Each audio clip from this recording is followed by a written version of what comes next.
Wait, you're working with someone named Rooster?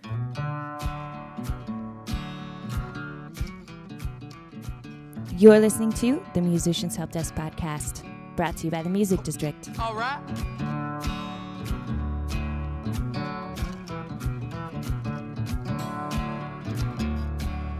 On today's podcast, we're joined by the founding members and tight core of Fort Collins artist worker collective, Native Stranger.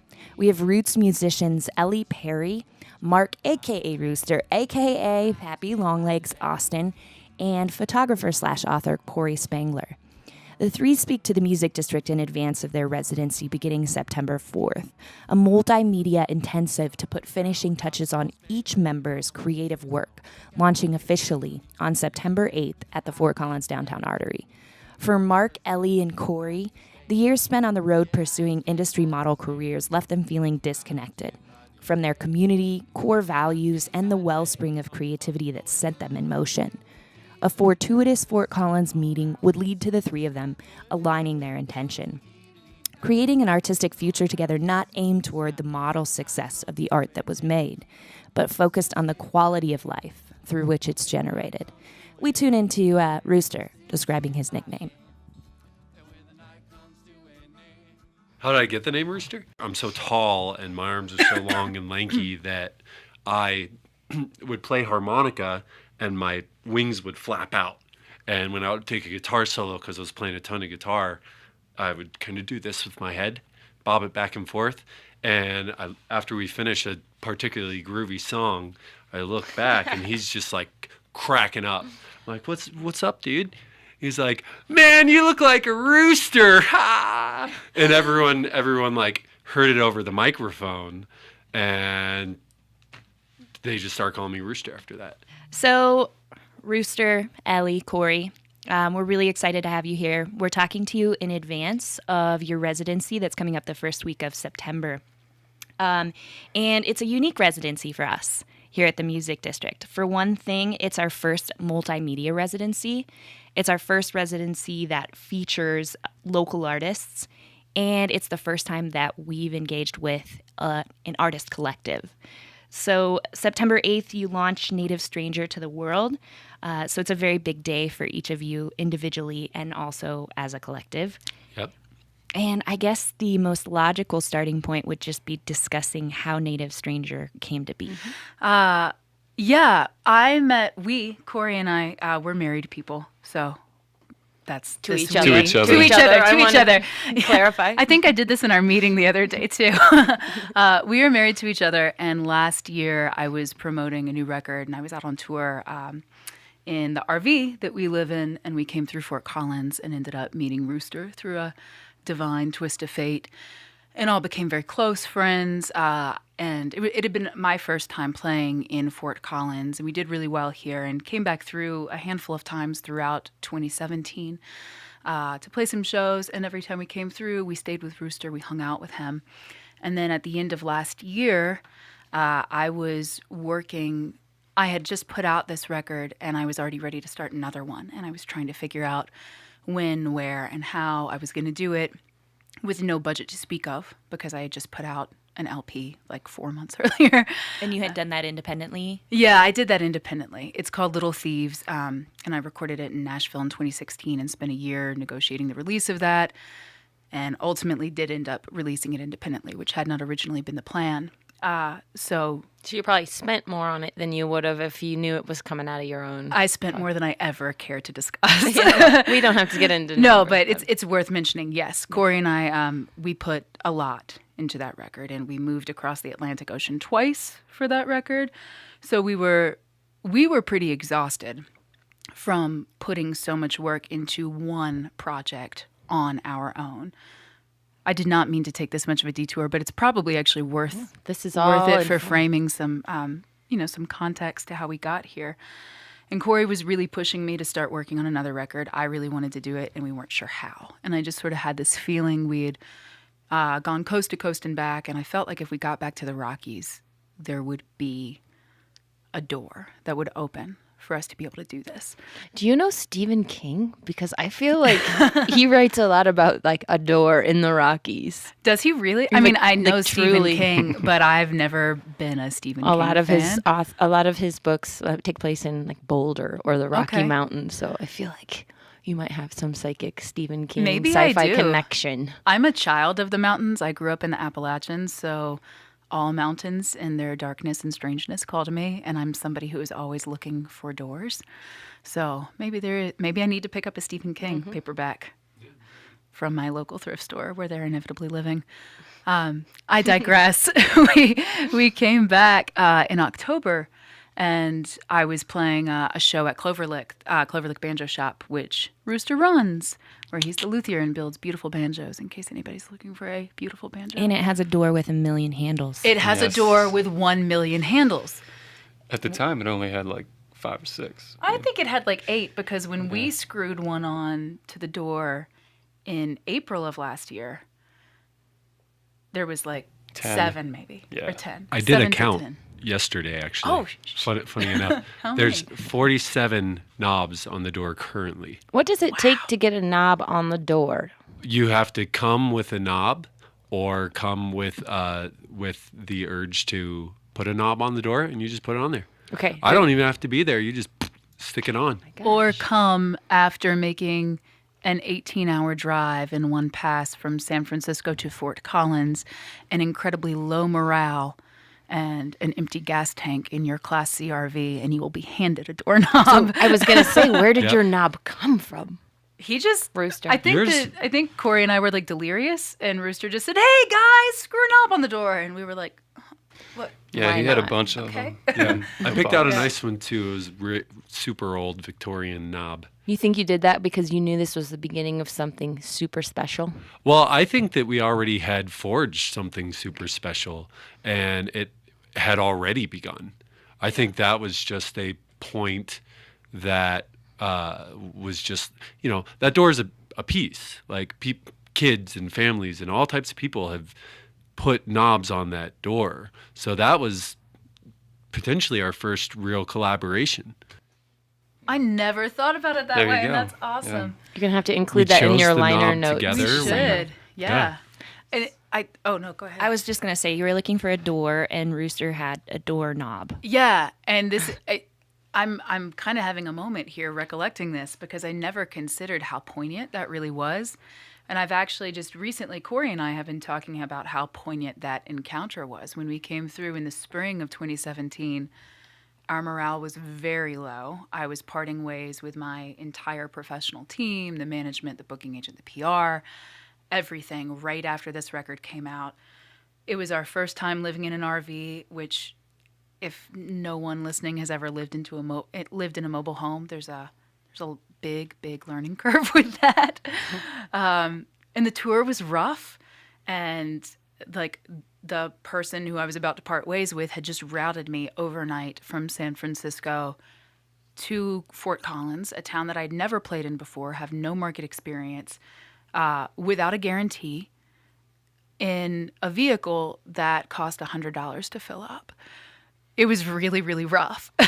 And we've been talking lately, like it keeps coming up now that we live here, now that this is our home, that I actually feel like I owe that person who I did not part amicably with a debt of gratitude, because he changed my life with that crappy routing and booking, because we wouldn't have found him otherwise. And a door literally did open. Someone with a doorknob appeared and a door opened. So you came. Was your show at Rooster's? It was not. I was playing at Surfside 7 Okay. in town, which, again, just use the previous information I gave for you and imagine how that felt getting there. Not that isn't a fun room, but again, it was rough for someone who had never been here before. But we met Rooster. We were looking for a place to park the RV so that we didn't have to park at a Walmart. And I asked the band who was playing with me if anyone had space for us to park. And the drummer said, "I don't, but I've got a guy who does." It was Sour Boy Bitter Girl. And so it was Dane. And Dane drove us down this alley in the middle of the night. And I was like, I do not what are we doing with our lives? And this beautiful, friendly giant appears and hands us a doorknob and takes us in. So we did, from this initial encounter, have a really great bond together. And then Rooster, actually, the Clover Lick banjo shop had not officially opened. And Oh, yeah. our Right. opening party was, this is such a wormhole, but it's fun recollecting this with you Yeah. guys. The opening party was going to be Earth Day, like a month later, but Rooster said, hey, Corey and I had like 5 weeks off in between my West Coast run and East Coast run, and we were just going to hang out in Denver. And Rooster said, if you want to come back up, I'll throw you a show here in about a week. So I was secretly the first show that they ever had at Clover Yeah. Lick. Ugh, that's making history. Yeah, I making kind of Clover feel Lick that way. It was an honor, and that was awesome. So that the friendship really forged there with this like act of generosity that he extended to us, knowing that we needed another gig and had downtime. And so then we came back through a couple times throughout the year.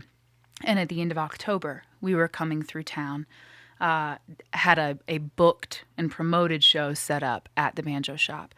And we walked in the door that night, and within 5 minutes of chatting and catching up, I mentioned to Rooster, yeah, I'm ready to, I've got this EP that I really want to do, and I'm not sure how or where, but I really want to put it out before the end of the year, because if I do, I will have released 2 records in under 1 year, which for an independent artist working on her own budget would feel like a triumph, a big triumph. And he said, I just built a blanket fort in my living room, and there's a microphone in there, and we've got a really, like the most rudimentary Pro Tools rig in the entire world.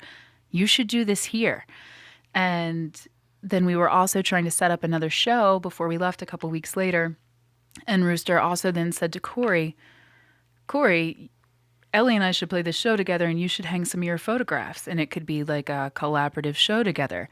And then he also said, I'm actually about to start working on my first solo record, and Corey, I really love your artwork and photography. Will you take, I think it was described as a handful of pictures for the record. And it turned, Yeah. I think Yeah, there's like a couple 150 few. usable ones, and like you guys shot well over 200 doing the project. So I have a question for you. It sounds like you were in a part of the industry that was extremely established, like label management, tour support. I wouldn't say that that's a very DIY way of doing things. Did it seem like you were taking like a really big risk, changing directions, creating a record in a blanket fort?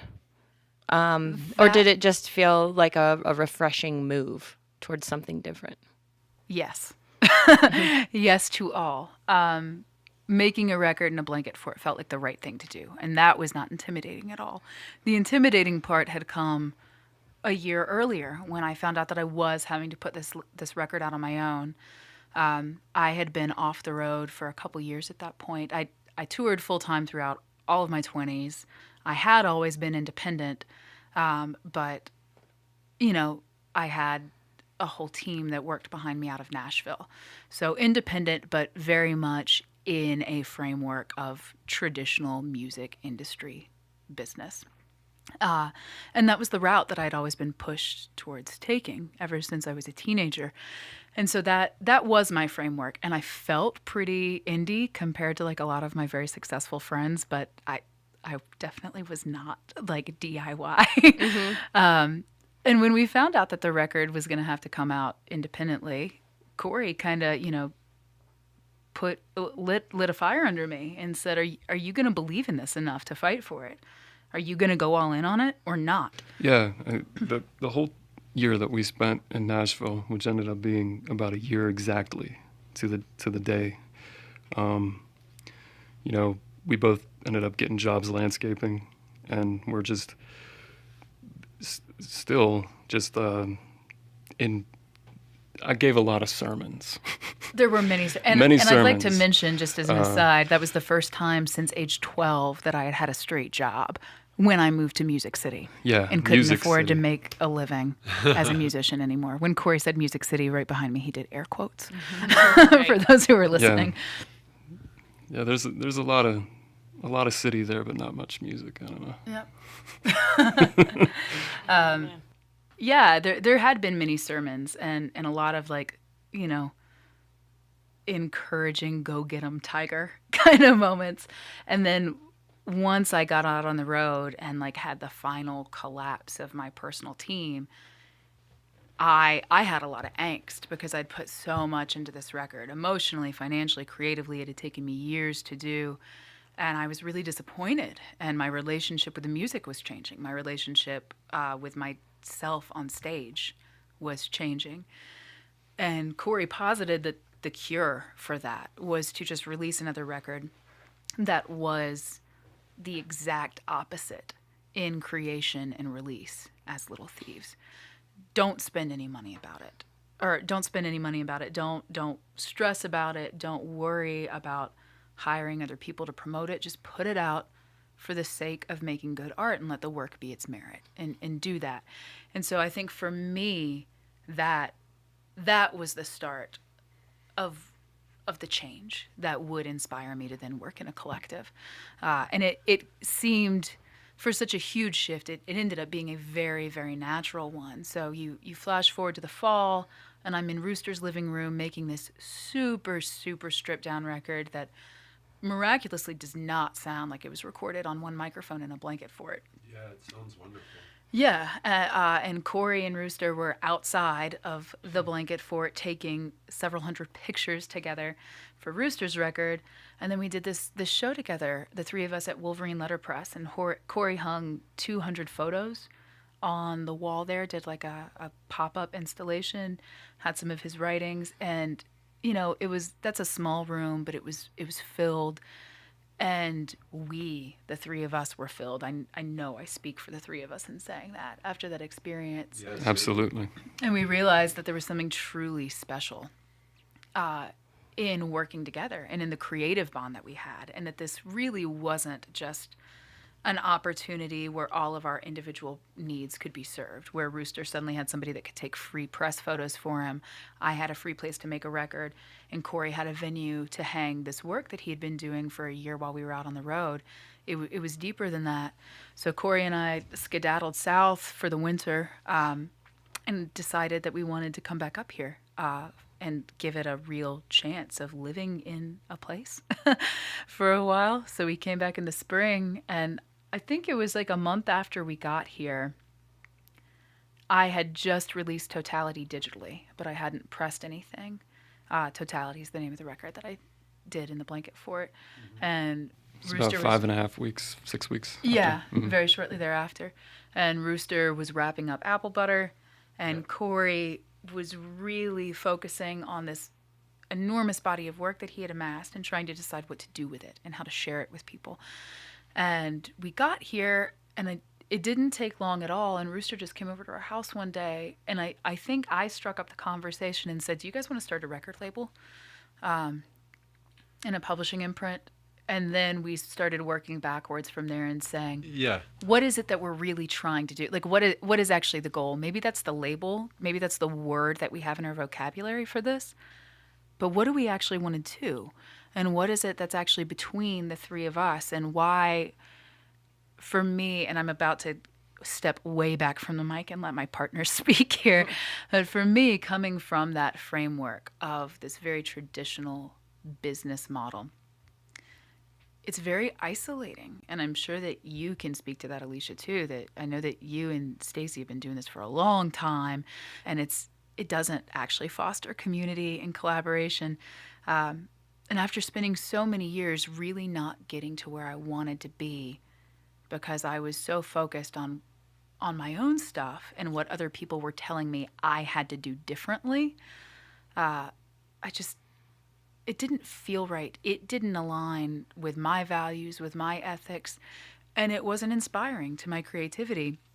And I looked around at these two people who I admire so much, and their work moves me so much. And I very suddenly found myself in a place where I was willing and capable of making space and stepping back from the focus of putting my projects first and saying that I really believe that if I take from my own time, my own resources, and carve out space to devote it to you guys, that we're all going to be better for it, and that I will be more enriched by watching you succeed and by watching you succeed. I'm pointing at each of them individually. And so I think that conversation led us to believe that what we were really doing was making a collective. Rooster, I'm curious, from your perspective, before collective and after collective, or now collective, how has your work changed? How has the collectivism changed you and what you do? So I think to paint the best picture, I would go back into the time period where I was avidly touring as a road dog with a specific group, with a specific brand, with a very specific kind of like purpose and goal. And there seemed to be this, in a band, it's very easy to work collaboratively and collectively, but ultimately you're all trying to do this larger thing, this larger product that you all have to agree upon and you all have to kind of like believe in to put out. And the nature of band and what I've been doing since I was in a metal band in middle school is very profound as far as what you're actually able to like make creatively. All these influences coming from different places, from every life has a different story, and that reflects in the work, especially if you're like very much connected to your work. But then I kind of reached a point where I didn't think that the continuous band framework was necessarily what I needed to be doing in order to create this longevity and also have the work still be relevant in like a gallery type of scenario. So like a band breaks up, the music is there, but there's no way of like, hey, I used to be in this band and I did this record that's really great. Go check it out, but all you can really do is listen to it. So it's documented, which is beautiful, which is great. But you have to start over and over again. If you do a new band, you start over. Then I think about, hey, I write songs. I'm a songwriter. There's this thing called singer-songwriter. Maybe I'll give that a shot. And I started doing that and had a lot of fun, developed an act, persona, everything. But it seemed as if I was still longing for this greater body of work that could be accomplished if I devote my attention and my, if I believe in these other artists to be a part of this bigger thing with me, So in making my solo record, I decided, okay, I'm not going to make a singer-songwriter type of record. I'm going to make a record, and I'm going to call all the troops. I'm going to call all of my songwriter friends, and I'm going to title it Pappy Longlegs, and for the rest of my life, other than Star Pony, I will go as Pappy Longlegs. And so then I was reminded of how amazing a body of work can be if you become a little bit detached from having to depend entirely on yourself to create this thing. And that's a collective of artists when it comes down to it. Sure, it's released as me, but collectively it was put together. And after seeing the results of that, and then also Elli comes and Corey come, and all of a sudden we're doing this body of work together, and it's like breeding these beautiful results. Like I played harmonica on one of Elli's songs. We talked about ideas. We talked about flow. Like Corey and I went, like Elli was saying, went all over the place doing all these photographs and documentation. Like it was impossible to ignore the richness that can result. And the moniker that I had in building the banjo shop, which was about to open when this is going down, was let's build it together. I can't do this alone. I know that it can change lives. But Yeah. I have to do it with people. We need to do this as a collective thing. So a collection of artists and a collection of people with the same sentiment at the core is profound to me.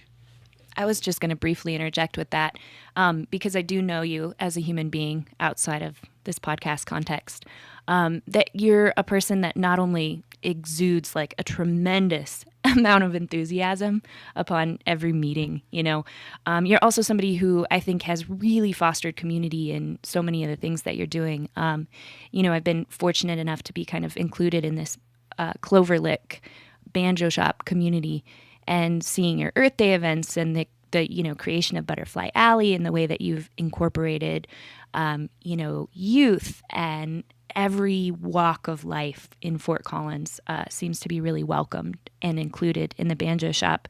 I know that might not work directly with this idea of collectivizing as artists, but you've definitely fostered this family and community aesthetic that was really my first experience of that in Fort Collins. I think we were all primed for collectivity because Rooster is the person that you just described. Yeah. And because of the background that I had and because of the background that Corey had, I think maybe none of us saw that coming. Maybe that wasn't the original idea or goal, but we were all in really perfect positions to embrace that kind of concept, that modality, really. Corey, I really want to hear from you. I want to hear. Me too. I was so fascinated. We had a little discussion prior to the podcast, and we're discussing your work, which I can't wait to see more of and hear Thanks. more about. If you want to talk about your own sort of contribution and Sure. and vision for this. Well, the thing that I'm doing currently is a documentary of the farm that Elli and I live and work on this season. We've been there since April, got there in the beginning of April, got there April 5th, started work 7 a.m. April 6th, and we're going to be there until November. When I got here and we began working on the farm, it was for lodging and food and all these different types of compensation that weren't financial or monetary, anything like that. Yeah, we were looking for a free living situation. Mm-hmm. We decided to drive the home that we own here and give it a shot. Mm-hmm. Work trade. Work trade, exactly. And we've done that before on the road, and to a degree I've done that off the road as well, like before we started living like this. So that wasn't that wasn't like a leap of faith for me, especially getting into the work and getting to know the people that work there. Was immediately that the vibes were right and this is going to be okay. Had you had farming experience in the past? Very little. I worked as a ranch hand once in Kentucky, and I worked at a few farms just like, for the same type of thing, just like super temporary before. I had wanted to get more into it and do sort of like a work trade internship several years ago, and it took me and it's basically what I have right now. It's like exactly what I have now, so I guess I got it.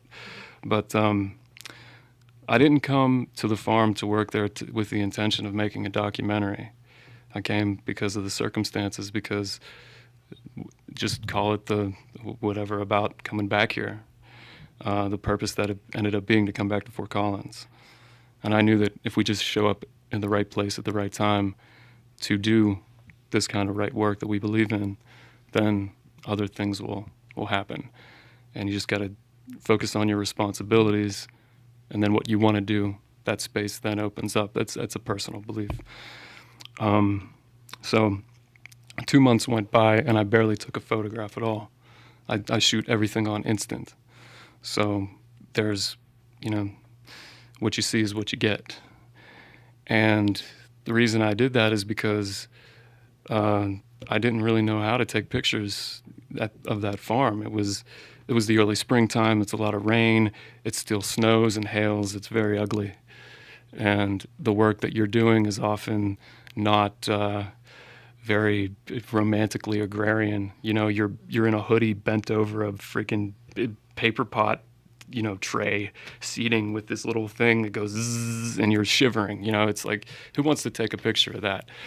But over time, I started to get to know the people and work with the people and really enjoy their company and working with them, as well as the work itself, which I liked immediately. June 1st, it's a Friday, which is Harvest Day. I wanted to try something different. I wanted to intentionally begin taking photographs in a photojournal diaristic experiment, I guess, for myself. And I was probably just going to do this for the month to see what would happen.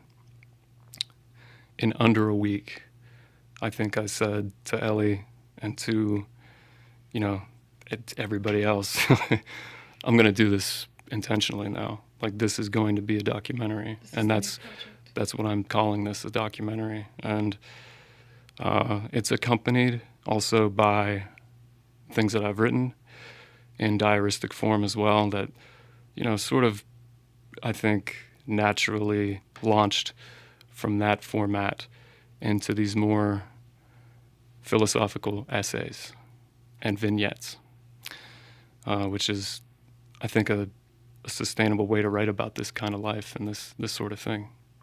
So that's the project I'm working on, which, you know, what does this mean to Native Stranger? This means that the publication that we're putting out, Native Stranger Periodical is the title.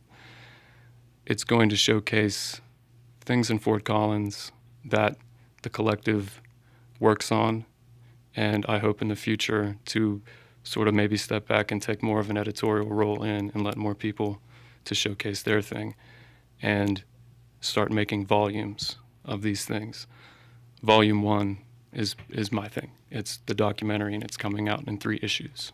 So 2 months per issue, and I'm like right in the middle of it right now. I'm actually simultaneously working on the first one that the material is compiled for, typing that on my typewriter, which it's going to be all analog basically, like on the book itself, and, you know, gathering more material day by day for the second issue as well. So it's a busy time, and it's very fun and fulfilling. So you've talked about your pasts a little bit, being mobile, being touring artists, and the way that sort of felt like it disconnected you when we were speaking before about your decision to put roots down, literally in your case, here in Fort Collins, because Fort Collins was a community that you felt already advocated for the arts. Can you talk about how you see this collective integrating into the greater community? Yeah, absolutely. Again, when we first sat down and had this conversation between the 3 of us, the word record label was what came out because that was the word that was in our vocabulary. But as we started talking about being an artist collective, we put this in our mission statement, and I spoke to it earlier to a degree. We've made an intentional commitment to one another to make equal space for each other's projects and to collectively compile our multitude of skills. Between the 3 of us, even with no budget to speak of, we had all of the tools that we needed to do record releases for 2 different records and to self-publish a periodical. If we just made that promise to do that for one another. So stepping back and looking at the rest of this rich and vibrant community and the other artists here who we really love, who we want to see thrive, not just locally, but on a larger scale, we want to start working with other people who share our values, who share our goals, whose work we believe in, who will work in ours, who have their own skill sets, their own rich histories, their own bodies of work that deserve a platform, and invite people into that and say, This is what we have. It can be at your disposal. Work with us. When we were talking yesterday, you spoke a little bit about being in the industry before, in the past, being a road dog, and how that really burnt you out, and in your idea that this collective would serve to disrupt the industry, or your idea about business practices that are disruptive to the industry.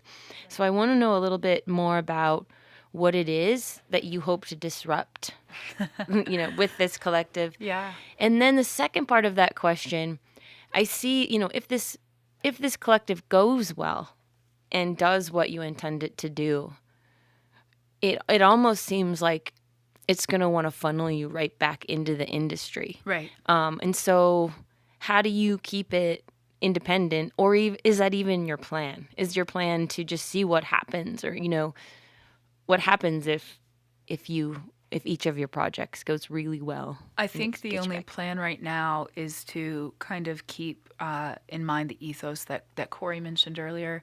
If we show up in the right place at the right time and we do the right work, that everything will unfold. That's the only plan. Yeah, with the work ethic that we do have. Yes. This is... And with the ethics that we have outside of the work. And not a work ethic to, like, get as much as you can, and to, like, use that as sort of like a fulcrum to amass things, whether it's achieve some kind of position or all these other things that they're not even on the radar. For me, this is a pledge and a new meditation for myself, that what I promise to do for myself is keep the creative work itself first and foremost, my priority. And that was not what I had done in the past. And I know that I'm not alone in that. So that's one of the things that I want to interrupt, that I want to disrupt. Corey and I are both radical people socially and politically, and so there's no way that can't come across into our creative work, even if there's not an explicit message of that. And that's something that I've always struggled with in the past. How I know what my ethics are, I know what I believe, I know the way I want to live my life, but how do I align that with this business when I've been told that is the only channel that I can go through, and that I will inevitably be funneled back into that? And I know a lot of people feel that pressure. I know a lot of creatives feel that pressure. The number one thing that I want to disrupt is a sense of disenfranchisement, disempowerment that so many independent artists feel, where you feel like, I can't make my art without help from other people. I can't make my art without money. And where you have to look outside of yourself and your immediate community and your immediate allies to get those things, because that is disruptive to the creative process. That will halt the creative process. I know that from my own experience, and I know it from watching it happen to so many people who I love. And if it doesn't disrupt the creative process, I think that a large portion of the time, it certainly causes you to compromise it. And I'm done compromising my creative values, and I want to help empower other people to know that their creative values, whatever they are valid and worthwhile, and they deserve to be supported. I feel like I should clap. I know. I just want to, like, high five. I know. Okay. You're finding in the regular industry that you as an individual have to compromise and bend to and, like, do what is entirely expected or what you're told you have to do for the industry. And with the way that we're approaching it, it's more so about how are you living a complete life? How are you taking self-care into, the majority of consideration? Sure. Like, we're not asking each other to do anything that we don't find commendable or respectable or rewarding. Yeah, and that's something that artists kind of don't have the opportunity to be fostered in that type of setting. It's always, hey, you have to do this, you have to do this, you pay someone to do this, that. No, like, take care of yourself, feel good, like, create. I even remember when I put out an EP recently and just making decisions like, oh, it's just going to be 3 songs and I'm not going to print it on anything. I mean, it was just so confusing to people. Like, well, you got to have like a physical product. Not really. No, I don't have to. No, I have stickers. Who's telling me I have to? Yeah. Yeah. What? I only had money to do 3 songs. That's what I'm going to do. So it's just kind of surprising how the same messaging continues on year after year, even though so much has changed in the industry Yeah. on so many levels, and so much has changed with touring and connectivity among artists and social media. There's still kind of the same narrative of how we're supposed to be doing things and why, and it doesn't work for that many people anymore. You know, it doesn't change. The business collapsed and is in rubble, but the narrative does not change. It remains the same. And artists have to make art. Yeah, we do. It has to happen. Otherwise, we're not existing. I think the biggest thing that I think of when I hear you guys talk about this is I think that as artists, we operate out of this culture of scarcity so often, which is like if this opportunity exists, then it's only that opportunity, and we have to kind of fight for it, and we have to take it And because it's fleeting. It's fleeting. We're desperate because what if I don't get another opportunity after that? And I think that, ultimately you have to make art. So you work to have these opportunities, and as soon as there's an opportunity, you feel like you have to take it, and then you have to take the next one.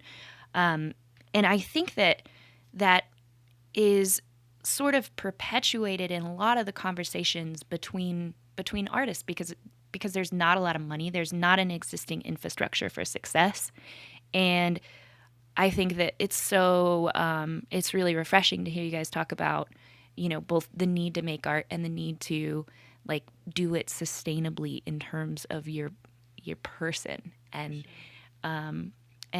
yeah, I'm inspired by this conversation because I've been through that loop a lot of times, and I think the greatest gift of playing music for me has been connecting with other musicians and being able to share experiences, share successes and failures, and share that need to make despite whatever the climate is surrounding it. When you're talking about self-care and enrichment and that need to stay connected to your own creativity and to the creative force of others, and avoiding burnout, like all of these things resonate so much with my own experience. And, one thing that I've realized over time is that I'm a better musician if I do more than make music. And that's something that I've only recently started to speak about with other people, like in conversation, or I think I made like one social media post about it. But I'm better if I'm more than just a musician. Yeah, I made this self-deprecating joke for years that all I'm good at is music. And that's not true. And it's not the only thing that fulfills me. And for the many, many years that I spent road dogging it endlessly and burning the candle at both ends and not taking care of myself and having all of my identity wrapped up in being a musician, my relationship with music, which is my first and primary medium, became corroded and degraded and kind of ill in certain ways. It became less healthy. Corey, you said something really interesting to me, or actually when we were talking earlier, that I wrote in my notes and underlined and thought a lot about after our first conversation, which was this concept of the artist worker. Mm-hmm. Do you want to talk about that just a little bit? Absolutely. It's the perfect moment for it, I think. So, Native Stranger, I guess full name is Native Stranger Artist Worker Collective. Emphasis on all 3 things. An artist worker, I was thinking about this a little bit today, every day really. It's either somebody who works for a living and makes art, more specifically, like endeavors to make art, and like their true endeavor is outside of the paradigm of what they have to do to, make the rent or whatever and get by. Or it's somebody who makes a living through artistic labor. Basically, this might sound like a caricature, but if you're making minimum wage, sweeping out a parking lot or detailing cars, and you'd rather spend your last $20 on a paintbrush than a Netflix binge or something, you're an artist worker. Like I think, it doesn't have to be that dramatic. I think, though. And it depends on like which new Netflix release is out. Oh, touche. Just kidding. I'm really cheapening your powerful message. No, it's okay. But I think, all three of us, like as individuals, because it's not that, the definition that I just kind of blurted out is not that hard and fast. It's a field. And I think we cover a lot of ground as individuals on what that could be in that field. Rooster he's working class musician, touring performer. I'm the only person in the room who's not a musician. And I think you all can corroborate that if you are a performer in the entertainment industrial complex, you are the working class of said industry. Mm-hmm. Yeah, certainly. So he's that, so there's that. And he's also a working craftsman in business. So he's both of those things. Elli's been effectively getting a paycheck for performance since she was a teenager. And that's why, she hasn't had to have so many straight jobs. She's always been able to cobble together sort of things outside the paradigm of going out and having to get a 9-to-5 job or something like that. As for my part, I'm more of the person that has always just, worked the job and done what he could creatively in his spare time.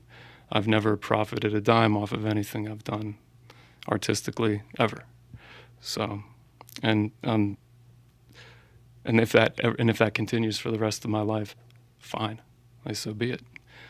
That's just two things I've accepted about myself that they'll never change. I want to jump in here as wife and partner and, harken back to that moment in the conversation earlier where Corey was asking me prior to the release of Little Thieves, are you willing to go all in and fight for this? You've already put so much into it and you're not in the position that you thought you were going to be, but are you willing to go and fight for it? And this conversation was the direct impetus to us choosing to buy an RV and live on the road. And I looked at him and I said, if I go all in, will you? Will you stop working just hard enough to be able to have and to be able to get by and then make the art that you want to make on the side? Will you attempt to be a full-time creative person if we look at how we can restructure our lives so that you can do that? And he said yes. And so then we said, okay, how do we do this? Yeah. And so we bought a cheap RV and we gutted it and renovated it and decided to travel. And then when we saw what the expenses of traveling constantly looked like, we said, how do we do something that's more inspiring and more sustainable? And it looked like choosing homes to live in seasonally or annually, and then finding ways to make that economically feasible, which again resulted in a work trade, because we decided together, is that something that you want to do? This is what we're trying to move away from. But Corey does find creative fulfillment in honest labor that he believes in. And this wasn't, landscaping multi-million-dollar properties outside of Nashville or sweeping out a garage or detailing cars, all things that he had actually done in the past before. This was honest labor. It was that was creative in its essence. I mean, there is nothing that isn't creative about agriculture. There just isn't. And anyone who doesn't see it that way needs to go and spend a day on a farm. And that growing and planting things created and sprouted this beautiful body of work for him in turn. So the work has been a creative labor, and the creative labor has inspired the work. Yep. Bingo. I feel like one thing that we keep bringing up, like a little phrase that is very profound to me, is the idea of getting by. Like, there's a lot of different ways one can navigate existing, And traditionally in the industry that we're seeing, a lot of it has to do with financial resources, money, having things to provide this thing. And then a lot of times there's a lifestyle that's connected with that that creates the need for more. So if you, and I believe you, these guys moving into the RV and the way in which I choose to live my life is all about only needing what I see is relevant to the person that I am and that I aspire to be. And the things that we can all agree upon have very little to do with objects and financial things that aren't. We're creatures of sentiment deeply. Like we're exploding with passion and emotion, and the way in which we feel very collected and alive and able to navigate in the way that we see fulfilling is devoid of having to focus on these things. It's all about finding ways to get by that are, we have to eat. How, I don't want to, and we have to be healthy in order to feel good. So, okay, let's volunteer for a food rescue that gets great food. Which all three of us do. Which all of us do. It's called Vindicate Market. And I haven't paid a dime for food in well over a year. And I'm healthier than I've ever been. We don't need a budget for vices. Our vices are being creators. It has nothing to do with a bunch of hops that have been sitting in a vat for a while. It has nothing to do with getting outside of ourselves by external means. It's all getting by and feeling fulfilled within ourselves and with the decisions we make. And this bare simplicity of just being here in this world is beautiful. Our thoughts and how we engage with it can be beautiful. Everything around you is amazing. Like, acknowledge it. Find ways to not sully it through larger things that people tell you have to have. And that's how we get by. And it's not, at that point, it's not getting by. It's being alive. We don't need a budget for these huge budgets for records or videos or tours. That's an illusion. And if we buy into that, we're going to feel an internal poverty. But if we believe instead that we have an overabundance of creative energy and creative support and like unconditional collaboration and love for one another, then that abundance will make everything that we need in turn. And that that might sound like some utopian mumbo jumbo, but it's a mindset that thus far none of the three of us have seen that fail. If you do have a lot of things and if you do have a lot of resources, that doesn't mean any less of your art. Absolutely. We're not here to like cut everyone's head off and like, no, you had this great budget, it's not authentic. No, there's authenticity in everything, and there's art in everything, especially being a young person growing up around industry and manufacturing and stuff like that. With Native Stranger, the biggest thing that we're trying to remind everyone of is the relevance of everyone's art, regardless of if you have this enormous machine backing you or if you're working with people that you care deeply about. Art is art. If it means something to you, then it is something. We need art as a culture, as communities, as individual communities, and as a global community. We need it more than ever now. And I, read somewhere once, I can't remember who said it, but these are the times when artists do their work, when things are fraught, when we are at points at critical mass. This is when we're needed most. And we have not found success within those models. That's not a value judgment on those models or the people that do find success within them, but it is, adults in their 30s being honest about who they are and their experiences, and not trying to fit oddly shaped pegs into more conventionally shaped holes. This is what's working for us. This is the place that we have found. This is the point where I think I speak for all of us, but I will speak only for myself. This is the first time where I feel calm in an 18-year-long career. A much less pronounced sense of anxiety around my work.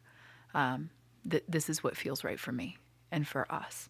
And that is going to make me be a better artist, which means that I will hopefully have the honor of rising to the occasion of doing work that is needed right now. And we just do want to say to anyone who is listening, anywhere, that regardless of your age or your background or your medium or even your innate skill or talent, it doesn't matter. If you feel called to create, please do, and know that there's people out there that are championing you. This has been a Musicians Help Desk podcast with Fort Collins Artist Worker Collective, Native Stranger. Because he so beautifully encapsulates the concept that we've just been talking about in this excerpt from his farm documentary, we're going to leave you with Corey Spangler reading his own work. All right, so this is just an excerpt from the farm documentary. This was written on June 2nd of this year, obviously this summer. Okay, the title is On Taking Pictures of an Unoccupied Farm. And this is just the ending of it. A farm story is a microcosm.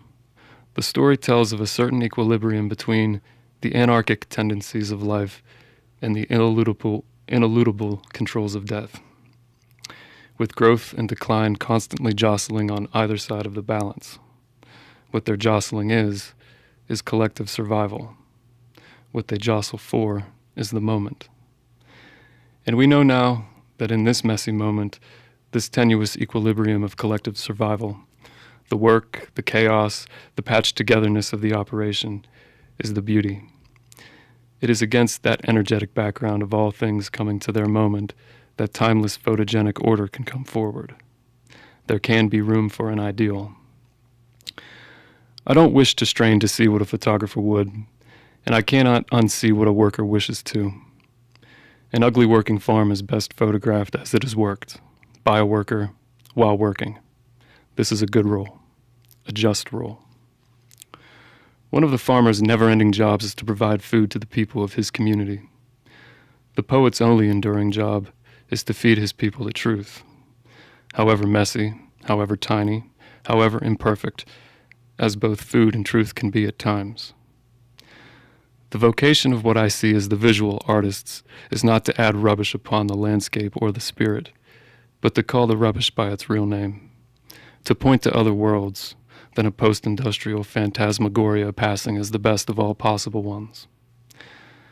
I make photo poems with the superabundance of phenomena that is around me, but I am a laborer first. Art needs more laborers and less artists. I love iron scrap and morning dew.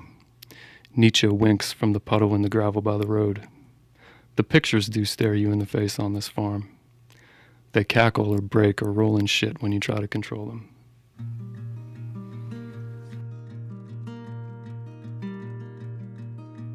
Thank you for listening to the Musicians Help Desk. I've been your host, Alicia, along with co-host Aaron Roberts. For more information about the Music District and the exciting things we have going on here, check us out on the World Wide Web, www.themusicdistrict.org. Also, if you're interested or inspired by the work of Native Stranger, they will be in residence at the Music District working from September 4th through September 8th. And keep in mind that you can attend their release show on September 8th at the Downtown Artery. For more information, visit their website, www.downtownartery.com. Thank you for listening. If you're interested, subscribe, baby. Since we started you with a tune of roosters, we're going to leave you with a beautiful tune from Elli Perry. So let your walls come down and turn around to start anew. It's been coming for a while. I feel the change in you, and I will be there. I will be there.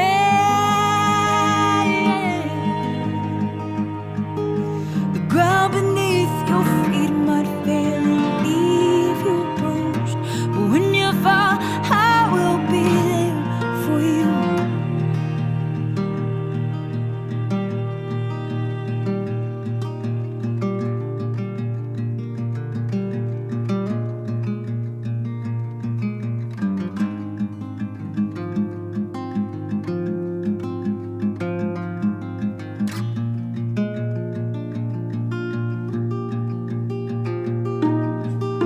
The words you used to know seem so strange to you now. And when you put your pen to paper, only smoke comes out. And when you try them on your tongue, it's just the echo of a sound. But the words you used to know, no, you don't need them now. Everywhere, hey, yeah, yeah. Everywhere, yeah.